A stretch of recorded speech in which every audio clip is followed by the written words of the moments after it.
Rebonjour à tous. Je vous propose de commencer cette première édition du webinaire Scalpel. L'accueil se fera des participants se fera au fil de l'eau. Alors Scalpel, c'est une nouvelle initiative du tiers-lieu BOPEX. L'idée de créer un webinaire pour disséquer l'état de la recherche au bloc opératoire.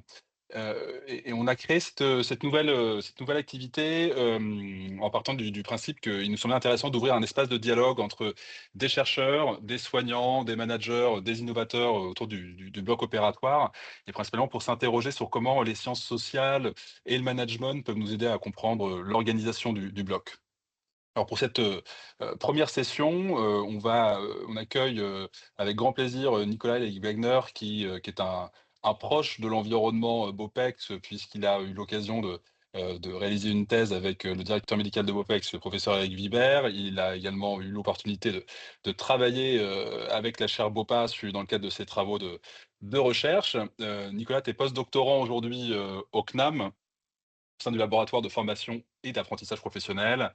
Tu es également référent universitaire côté, école des IBOD et des IAD, à la PHP sur le site de Brousset où nous sommes installés, et tu as donc soutenu ta thèse en sociaux en 2024 sous la direction, d'Éric Vibert et de Cynthia Fleury, qui est intitulée «Ouvrir le bloc pour continuer à ouvrir des corps, sociologie des recompositions de l'activité opératoire». Vaste sujet, mais qui fait de toi aujourd'hui un des plus fins observateurs, un des plus fins connaisseurs de l'intimité du bloc, et de ses dynamiques. Alors, l'idée de cette session, c'est, de te donner la parole pour que tu puisses nous faire un exposé sur le sujet qui s'affiche devant vous. Ce que fait la gestion, au bloc, et les chirurgiens donc face à la rationalisation de la programmation opératoire. Donc un sujet, que tu as pu aborder dans le cadre de tes différents travaux ces dernières années, et qu'on t'invite à restituer sur une séquence de 30 minutes qui sera suivie de questions-réponses. Donc n'hésitez pas à utiliser le petit onglet Q&A en haut de votre page Teams pour poser les questions au fil de l'eau, et on pourra les traiter en suivi de ta présentation, Nicolas. Merci beaucoup Pierre-Yves. Je ne sais pas si Eric voulait faire une intro ou si je commence. Non, non, il a tout dit, il a tout dit. C'est l'immense Pierre-Yves Brossard. Eh bien, merci beaucoup Pierre-Yves et à toute l'équipe, Jeanne en particulier, pour l'invitation. Donc effectivement, je vais vous présenter aujourd'hui un petit volet de mon travail de thèse qui consistait à essayer d'étudier à quoi ressemble en pratique la rationalisation ou gestionnarisation de l'organisation au bloc opératoire, et finalement comment différents acteurs et groupes professionnels se l'approprient, en prenant pour cas d'étude, et c'est un choix tout à fait arbitraire, la question de la programmation des interventions chirurgicales dans un bloc pluridisciplinaire. Le point de départ, enfin le constat un peu de départ, c'est finalement de se dire que depuis les années 80, toute une succession de réformes ont cherché à introduire les principes du New Public Management au sein de l'organisation hospitalière, avec donc le déploiement de systèmes d'information, de la création de pôles d'activité pour associer les médecins à la rationalisation, avec la multiplication d'indicateurs de suivi d'évaluation d'activité issus de l'industrie, avec la mutualisation des fonctions de support, etc., etc.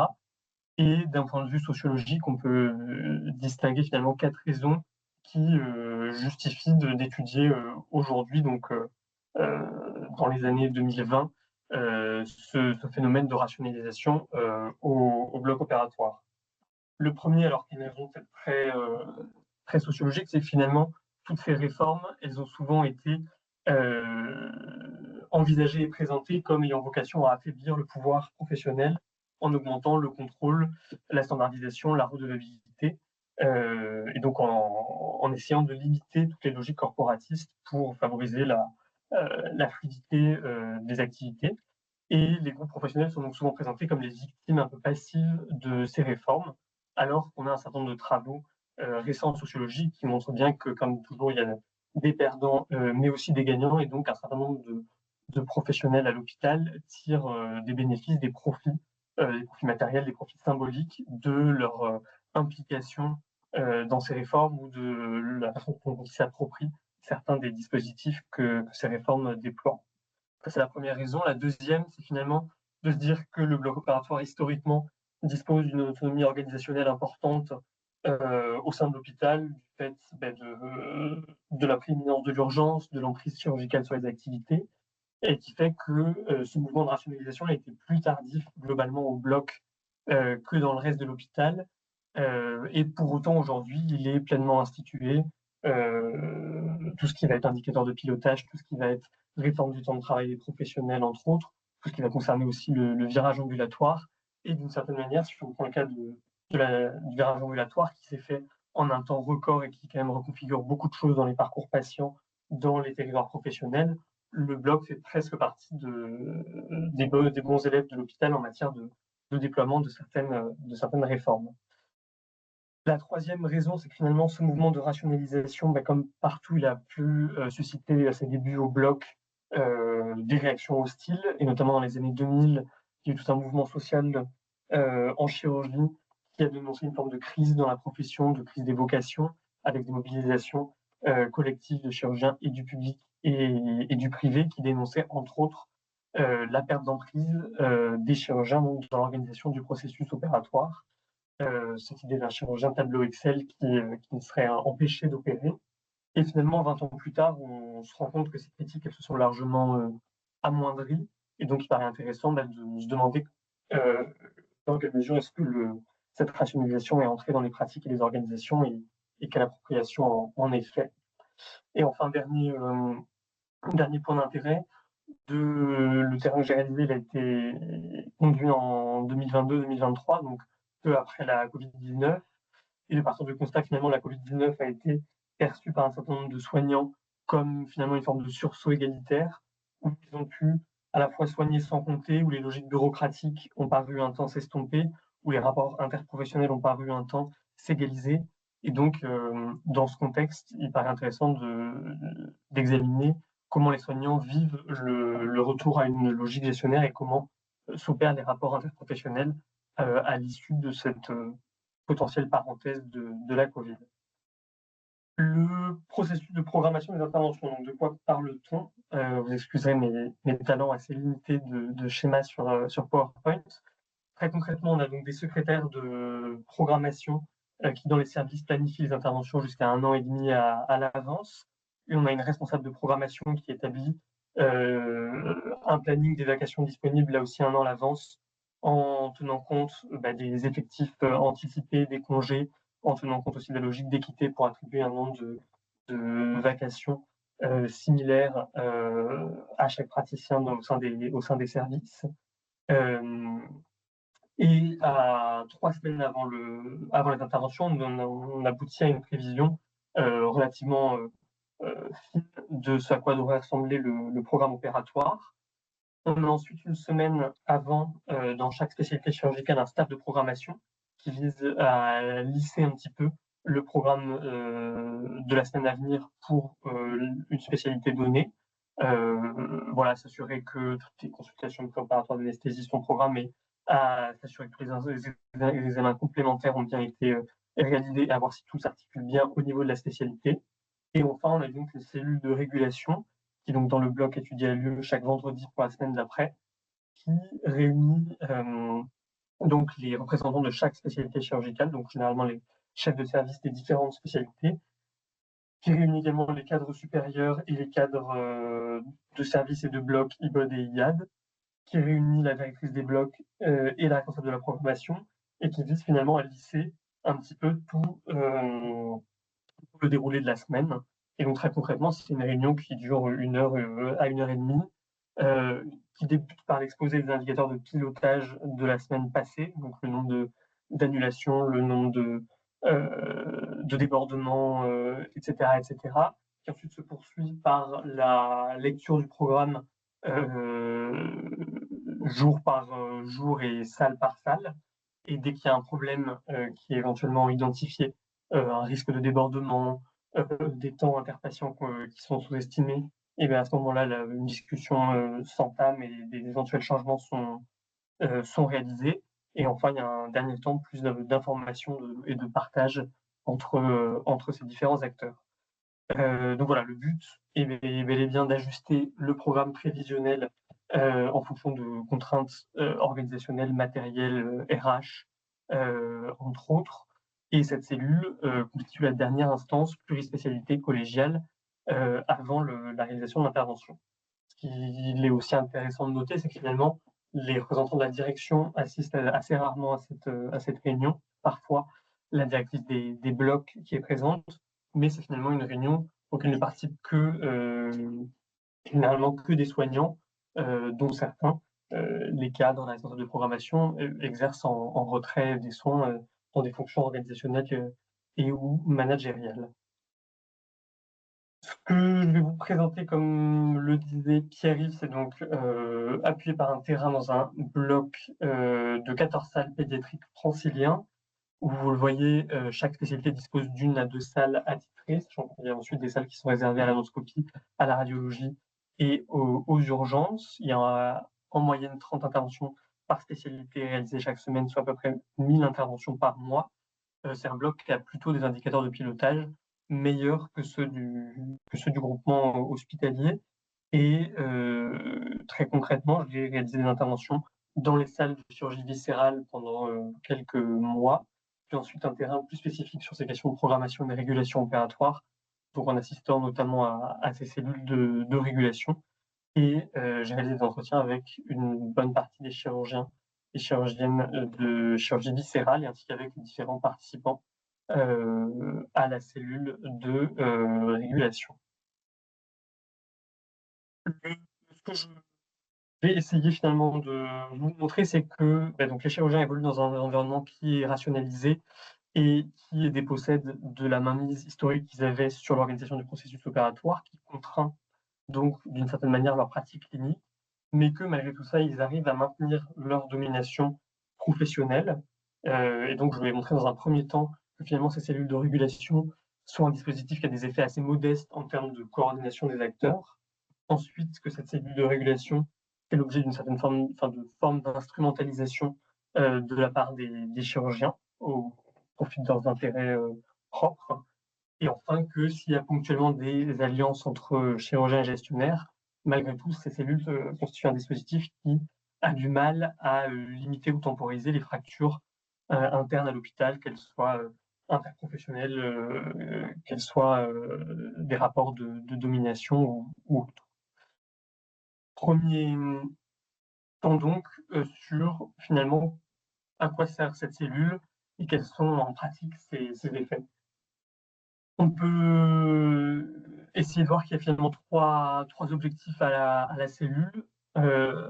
Instiller ce qu'on pourrait appeler une conscience organisationnelle aux acteurs, instiller ensuite une conscience plus gestionnaire, et enfin, essayer, comme je disais, de modifier le programme opératoire.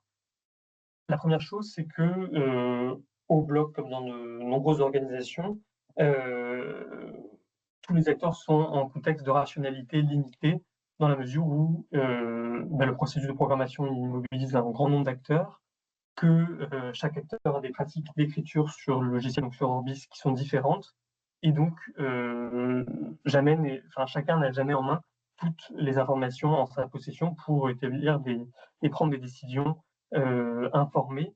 Et donc le premier but et la première plus-value de cette réunion, c'est bien de partager de façon transversale les informations et notamment le contexte ou l'intertexte de ce qui ne peut pas être écrit sur Orbis, mais qui importe pour comprendre le sens d'une décision X ou Y de programmation. Donc, par exemple, en cellule, beaucoup de choses vont être rediscutées sur pourquoi est-ce que les chirurgiens ont demandé un transfert en USC ou en réa à l'issue du bloc, alors que sur le papier, le geste qui va être réalisé ne suppose pas nécessairement une surveillance approfondie du patient. La cellule, elle va aussi permettre de rappeler ou clarifier certaines règles. Faut-il reprogrammer une consultation d'anesthésie quand un patient a été annulé et qu'il est reporté?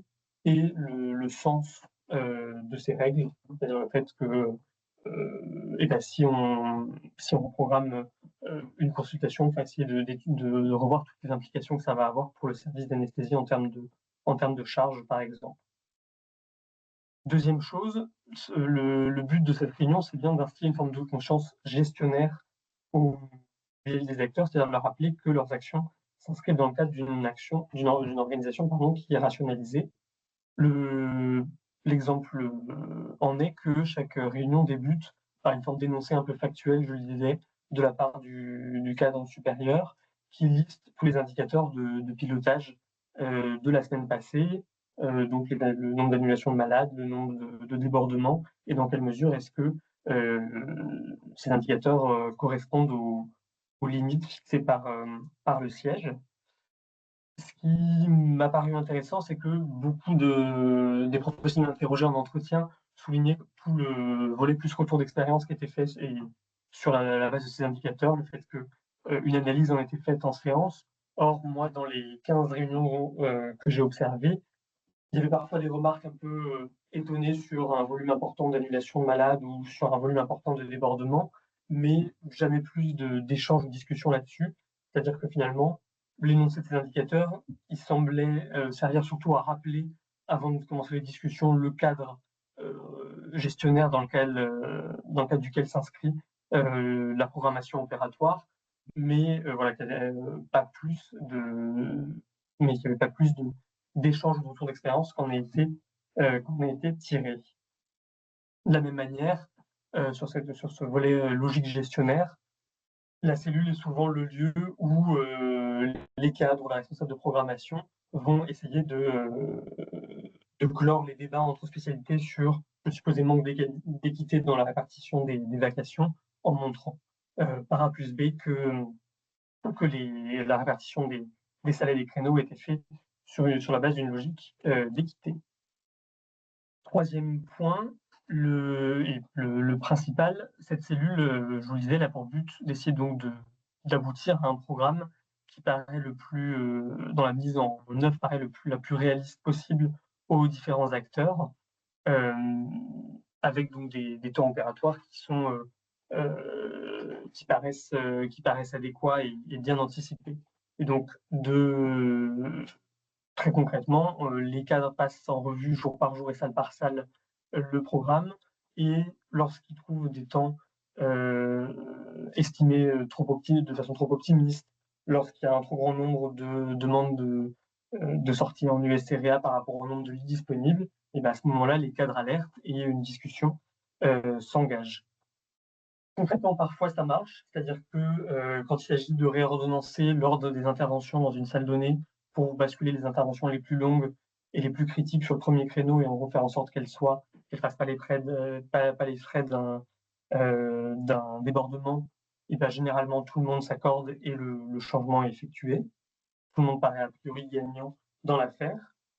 Ponctuellement, quand il y a des changements qui sont faits de façon coercitive, c'est-à-dire quoi qu'en pensent les chirurgiens, le changement s'applique, et en l'occurrence dans ce bloc-là, l'organisation des salles est faite d'une certaine manière qui fait que un médecin anesthésiste peut se trouver seul dans un pool de salles et donc avoir des difficultés à ce qu'un collègue le rejoigne rapidement en cas d'urgence. Et donc il y a des changements de salles qui sont décidés pour faire en sorte que les médecins anesthésistes soient regroupés, et ça, même si ça ajoute des contraintes supplémentaires aux chirurgiens en termes de déplacement de matériel, même si ça les amène à intervenir dans une salle auxquels ils sont moins habitués, le changement est malgré tout mis en œuvre pour des raisons sacro-saintes de sécurité des soins.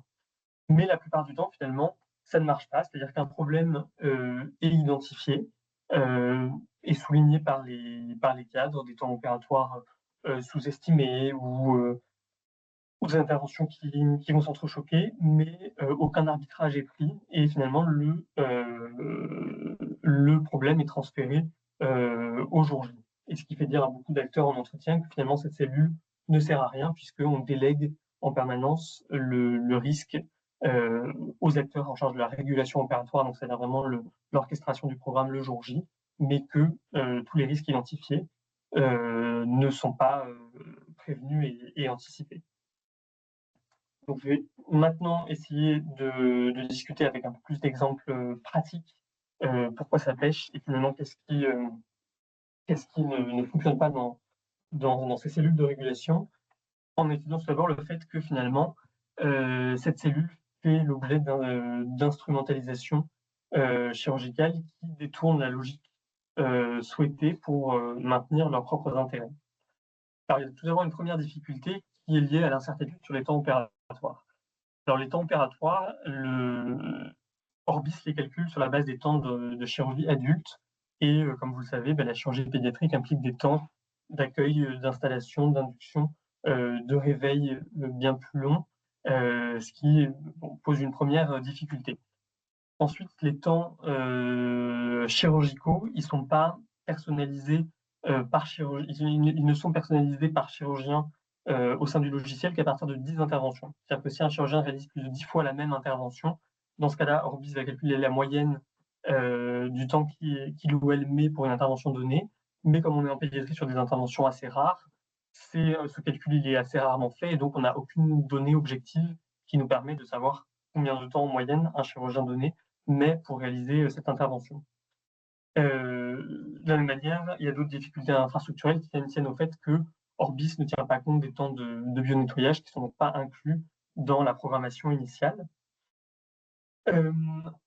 Il y a ensuite des difficultés, cette fois-ci plus liées à toute la chaîne humaine qui réalise la programmation, qui fait que celle qui réalise l'inscription au logiciel et la demande de programmation, c'est les secrétaires des services, et que les intitulés précis des interventions demandées par les chirurgiens ne rentrent pas toujours dans celles prévues par Orbis. Et on aboutit au fait que l'intervention qui est inscrite au logiciel n'inclut pas forcément tous les gestes qu'a prévu le chirurgien. Donc là aussi, on a une forme de sous-estimation des temps. Et enfin, dernier facteur, on a des chirurgiens qui sont globalement très optimistes sur le temps de réalisation de leur intervention, qui ne tiennent pas forcément compte des contraintes temporelles de venue de services extérieurs au bloc pour de l'imagerie ou autre, voire qui raccourcissent expressément leurs créneaux pour les faire rentrer sur une journée donnée. Donc tout ça fait que finalement, tous les temps opératoires ne sont pas toujours pris en compte et que de façon assez chronique, un certain nombre de temps opératoires sont sous-estimés. Et là, on pourrait s'attendre à ce que la cellule vienne finalement remédier un petit peu à ces difficultés. Il ne se passe pas grand-chose. À cela, plusieurs raisons. Il y a déjà le fait qu'il y a un certain nombre de pratiques qui sont collectivement encouragées, comme le surbooking, c'est-à-dire l'idée de, sur les interventions très standardisées et rapides, de positionner plus d'enfants qu'il n'y a de place sur le programme, en se disant que sur les 9 ou 10 enfants programmés, il y en a forcément un qui sera malade, et donc de prévenir finalement des possibles annulations.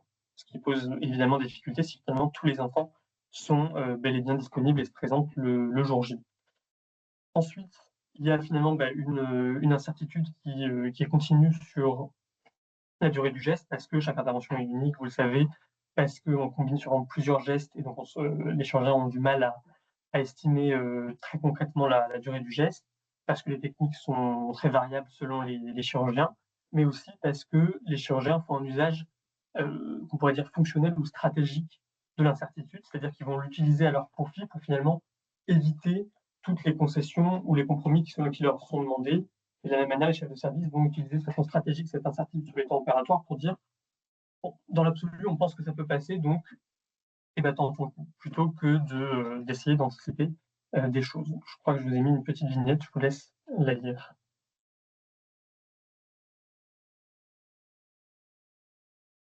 Cet exemple est finalement un peu un cas d'école, puisque dans un grand nombre de réunions que j'ai pu observer, on voit qu'il y a des alertes qui sont émises, soit par des cadres, soit par des chirurgiens, sur le fait que des temps opératoires sont jugés trop optimistes et que le programme prévu est jugé irréaliste. Et pour autant, sans forcément beaucoup de justification, vous voyez, le chirurgien dit « Ah ça, si, ça passe », et on passe à l'intervention d'après et on ne réalise aucune mesure d'anticipation ou de prévention de ce risque. En l'état, comme je vous le disais, il n'y a pas de chiffres qui finalement permettent d'offrir un contre-argument aux chirurgiens sur le fait qu'en moyenne, ils prennent bien plus de temps sur une intervention donnée que ce qu'a été, ce que eux anticipent et ce que le logiciel anticipe. La seule chose sur laquelle peuvent s'appuyer les différents acteurs, c'est la crédibilité du chirurgien au regard de son historique et de sa réputation. Et tout ça se fait à demi-mot et sans être dit, puisque faire allusion à la réputation du chirurgien en termes de rapidité ou autre est considéré comme malvenu et susceptible de heurter les individus. La deuxième chose, c'est que finalement, là où le but de la cellule, c'est bien d'essayer de réguler les potentiels et d'anticiper les potentiels risques et de définir des règles qui permettent de les anticiper, les chirurgiens essayent souvent de basculer sur une forme de marchandage, c'est-à-dire d'utiliser des cas individuels pour remettre en cause la légitimité ou la pertinence d'une règle donnée et pour basculer sur une approche plus transactionnelle où finalement ils essayent en faisant force de persuasion, voire de coercition, d'essayer de transgresser une règle donnée. Je vous laisse lire cette toute petite vignette.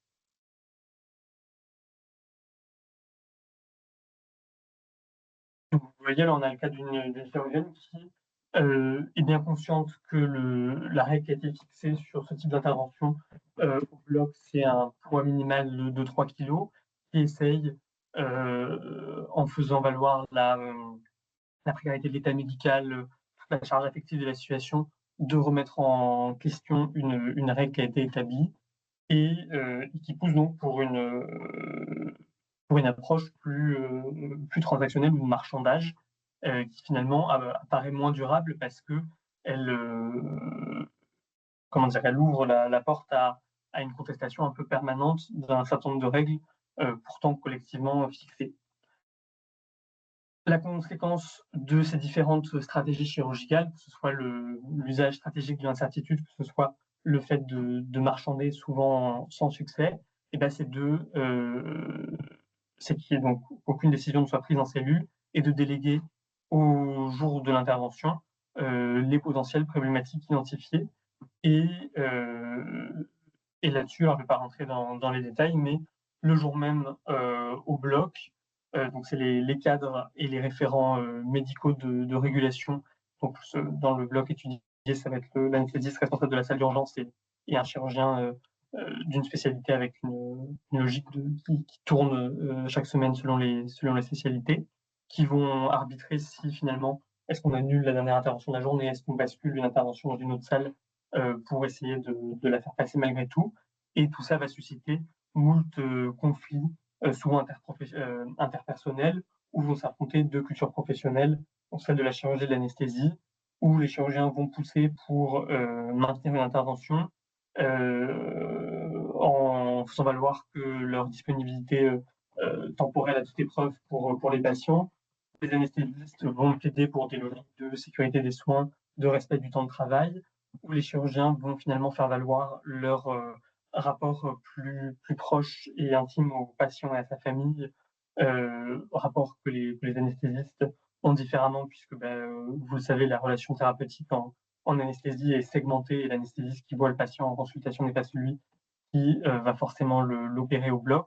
Et donc, on a donc à chaque fin de journée régulièrement au bloc ce type d'affrontement entre professionnels et derrière ces affrontements interpersonnels, des logiques et des cultures professionnelles qui se heurtent et qui peuvent susciter donc des reports ou des annulations d'interventions qui frustrent tout le monde.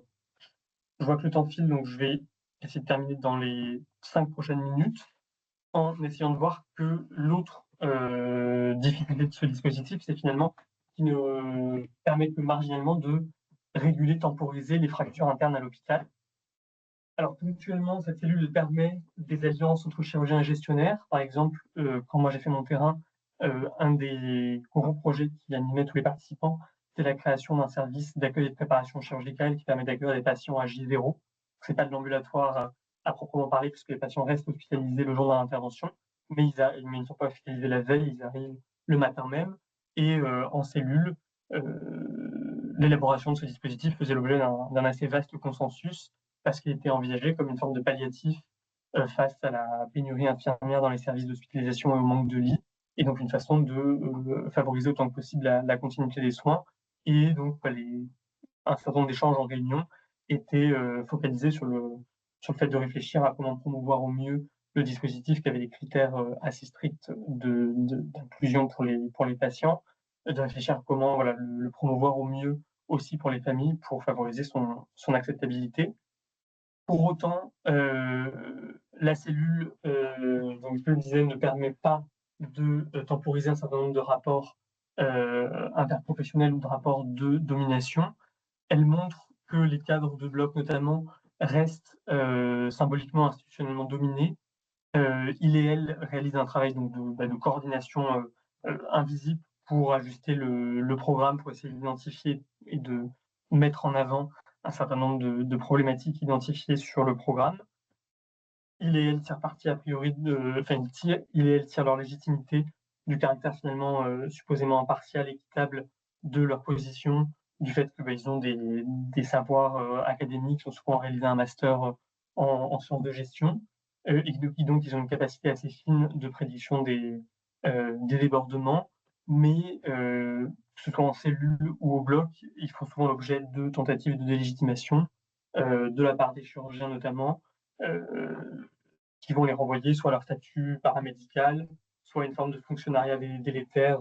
Vous voulez arrêter de faire tourner le blog, vous empêchez d'opérer, etc. En cellule, ça s'observe aussi de façon plus discrète par le fait que un certain nombre de chirurgiens et de chefs de service sont absents et ne préviennent pas ou n'écoutent que peu les discussions et discutent entre eux, y compris lorsqu'ils sont sollicités. Deuxième difficulté pour les cadres, le fait que finalement leur pouvoir de coercition et de sanction est limité. C'est-à-dire qu'ils n'ont pas aucune possibilité d'imposer de manière coercitive des modifications de programme en amont, sauf en cas de, comme je l'évoquais tout à l'heure, de respect de la sécurité des soins et qu'ils n'ont pas de regard médical permettant d'arbitrer un certain nombre de situations et qu'en cas de problématiques récurrentes ou de débordement de la part d'un chirurgien, ils ont des possibilités de sanctions assez limitées. Dernier point pour inciter sur le fait que finalement, la situation de pénurie qui était celle du bloc au moment du terrain, donc pénurie de médecins anesthésistes, pénurie d'IBOD dans une certaine mesure et pénurie d'infirmières dans les services d'hospitalisation, elle suscitait une forme d'essoufflement collectif, le sentiment d'une gestion subie de la pénurie dans un contexte post-Covid qui avait suscité un certain nombre d'annulations d'interventions et donc des délais d'attente importants et donc de potentielles pertes de chance pour les malades, que tout ça suscite ponctuellement de la colère et suscite fait que la direction est prise à partie par certains médecins ou chirurgiens au cours des réunions, mais que très vite, les fractures interprofessionnelles vont reprendre le dessus, qu'en réunion, chirurgiens anesthésistes vont se renvoyer mutuellement la responsabilité dans la fermeture de certaines salles de bloc, que la question de est-ce qu'il faut indiquer sur le programme si la salle est fermée à cause d'un manque de médecins ou à cause d'un manque d'IBOD ou autre, va être l'objet en permanence de joutes et de conflits récurrents. Donc finalement, les conflits interpersonnels et interprofessionnels surtout reprennent vite le dessus et que tout ça suscite aussi un certain nombre confronte les acteurs à un certain nombre de dilemmes moraux. Je vais vous mettre une dernière petite vignette que je vais faire.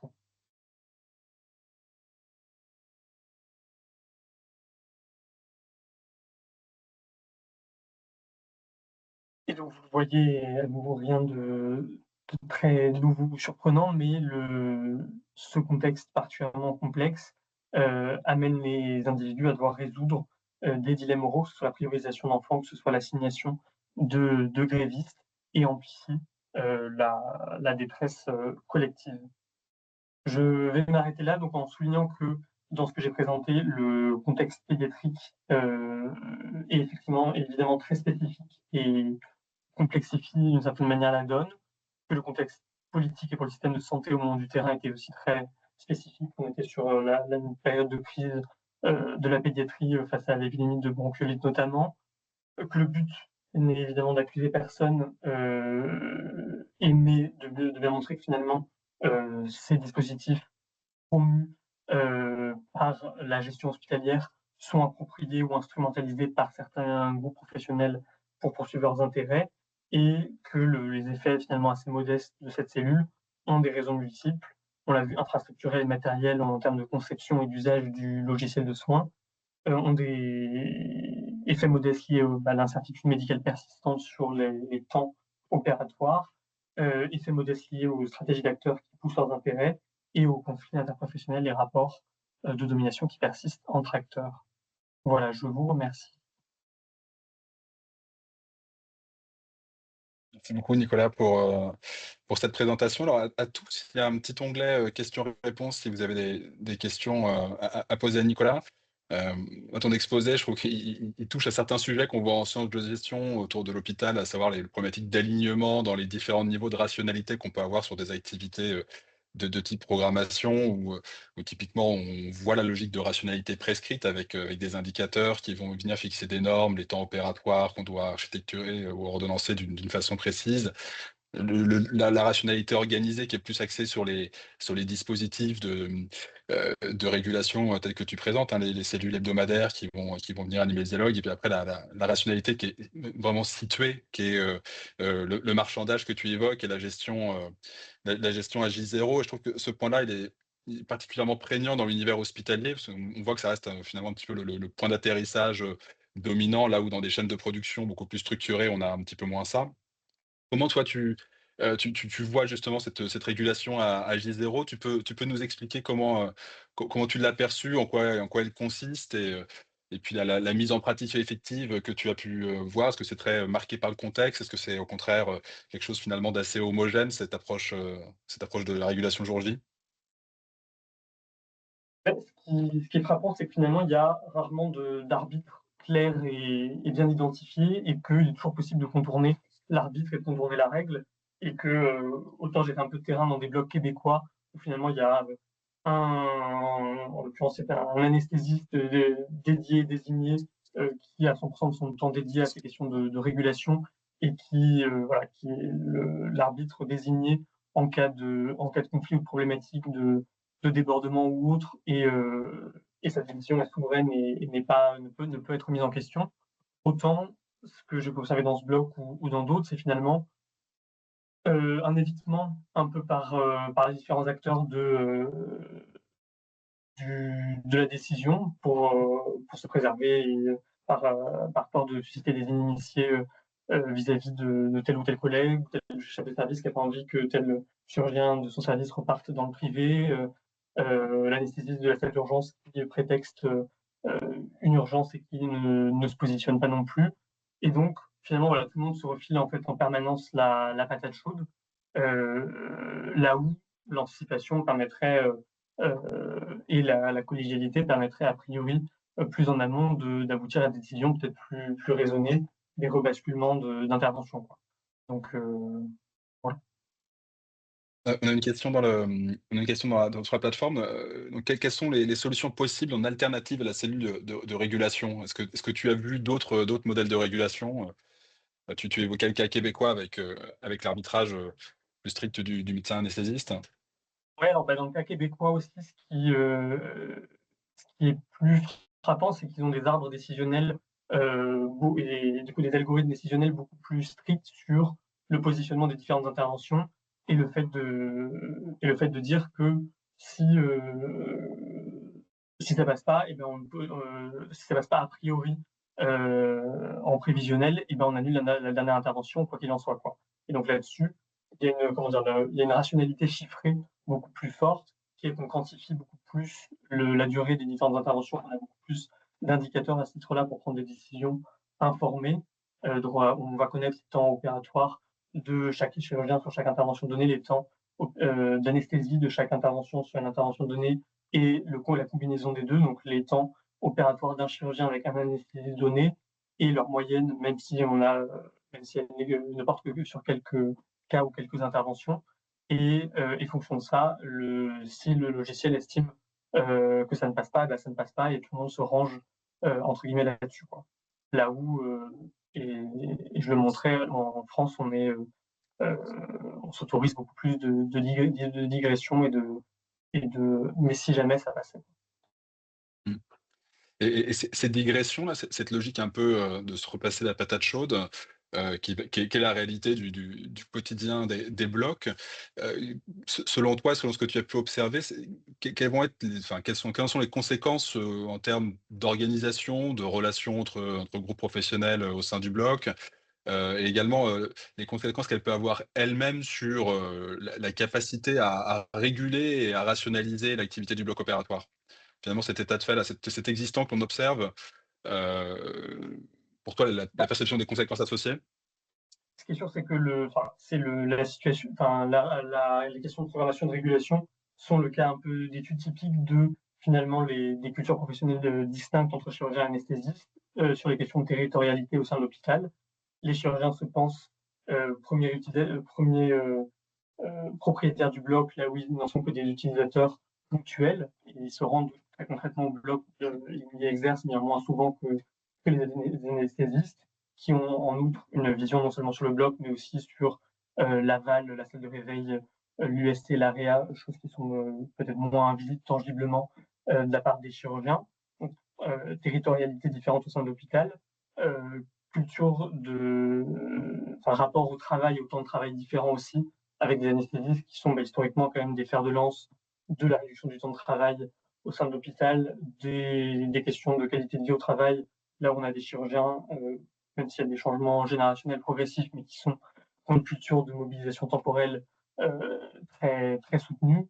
Et enfin, un rapport aux patients, je le disais, très différent. Alors là, je pense qu'en pédiatrie, ça amplifie évidemment les choses, mais là où effectivement les anesthésistes ont une distance sûrement plus grande aux situations, parce qu'elles restent très théoriques, les chirurgiens sont bien plus imprégnés, puisqu'il y a un suivi beaucoup plus longitudinal du patient et des familles, quoi. Donc effectivement, ces trois facteurs territoriaux, temporels et affectifs participent beaucoup, majorent beaucoup de choses, quoi. Ton commentaire suscite des réactions chez Mmh. Eric Vibert. Eric nous pose une question Non, non, mais sur le fait que tu vas vas-y, vas-y Eric, vas-y, je te laisse vas-y. la parole. Non, non, Non, non, mais ta question dans le non. chat? Absolument, il y a des Pardon, questions vas-y, dans hein. le chat aussi, oui.